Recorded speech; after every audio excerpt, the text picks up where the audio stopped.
MRR, what? I'm Keith Perhac. Let's scale it up.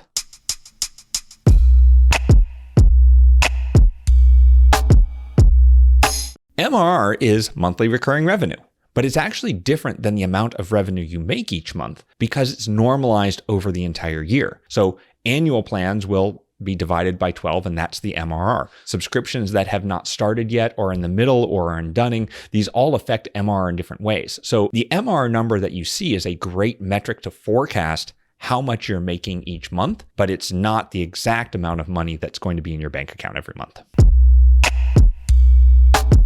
MRR is actually pretty easy to calculate. All you do is you take the amount that any subscriber is paying you and you normalize it out to 30 days. So that means that if they have an annual plan, you're going to divide by 12. If they have a daily plan, you're going to multiply by 30. Essentially, what you want to do is take the amount that any invoice is and then see how much of that invoice is going to get paid during any 30 days. So really, any business that has subscription or recurring purchases should care about their MRR because that is the lifeblood of a subscription company. Within those, there's e-commerce, there's courses, there's consulting, but probably the biggest type of business that cares about MRR is SaaS, software as a service. So there's a lot of different types of MRR. Depending on what you're trying to improve in your business, you might want to track different types of MRRs. The most common one is active MRR. That's how many people are currently subscribed and currently going to generate revenue for you. But if you're trying to grow the business, you want to look at your new MRR. How many new people are coming in? If you are looking at trials and trying to improve trials and how many people are coming in before they've converted, you want to look at your trial MRR. And then, of course, you want to look at your churn MRR, which is how much MRR you're losing every month from people. And there's one other interesting one that I always like to look at, which is your grace MRR. So grace is something kind of unique to SegMetrics. It is between active and churn. So when someone cancels their account, there's generally a week or two, or if they're on an annual plan, maybe a month or two, where they haven't canceled yet, but they've said that they are planning on canceling.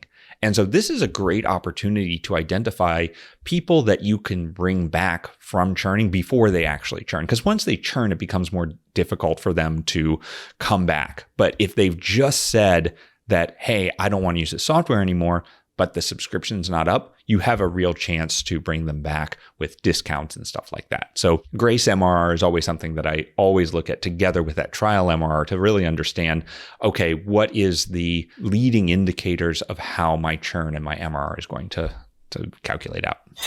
The easiest way to track MRR is with SegMetrics. It plugs into all of your marketing tools, so you have a single source of truth.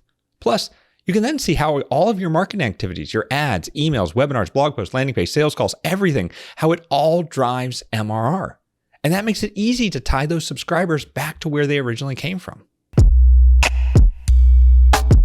The best way to improve your MRR is to get more trials in and to reduce churn, but that's pretty obvious. So let's talk about ways that you can increase your MRR without touching churn or trials. And so one thing you can do to increase your MRR is to try to upsell people. Bring in services, bring in add-ons, bring on other things that increase the value of that subscription that are additional costs over time. And we generally call that expansion revenue or additional revenue on top of that subscription. So that's probably the best way to do it. Another way you can do it is move to metered pricing. A traditional MRR or a traditional subscription is a flat fee for the amount of that month. But what you can do is change your pricing model to instead charge people based on usage. And so people who are using more will pay more. People who use less will pay less. But if you put a base fee in there, you can kind of set a nice median MRR and a minimum MRR. And then those whale customers will continue to generate MRR as they use the software more.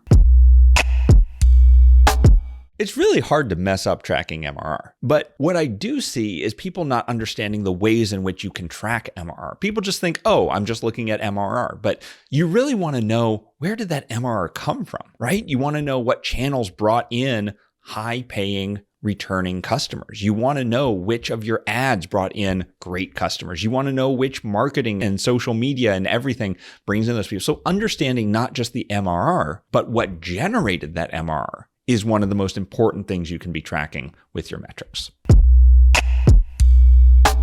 At SegMetrics, we have a saying that you should only look at metrics as often as you're willing to make a change about them. But I feel like MRR is one of those metrics that is the lifeblood of any subscription-based company. I think that looking at MRR on a weekly basis, because it's pretty simple, is a great way to keep track of your MRR and make sure your business isn't falling off a cliff. And that's MRR. Really, one of the most important things to me when looking at MRR is not just the MRR number, but by breaking it down, not just by plan, but where people came from, what types of customers are producing what type of MRR for you. And that's going to help you understand your customers better and understand which types of customers stay with you longer and how to find better customers and get that product market fit with your company. To learn more about your MRR and other key marketing metrics, check out SegMetrics. I'll see you inside.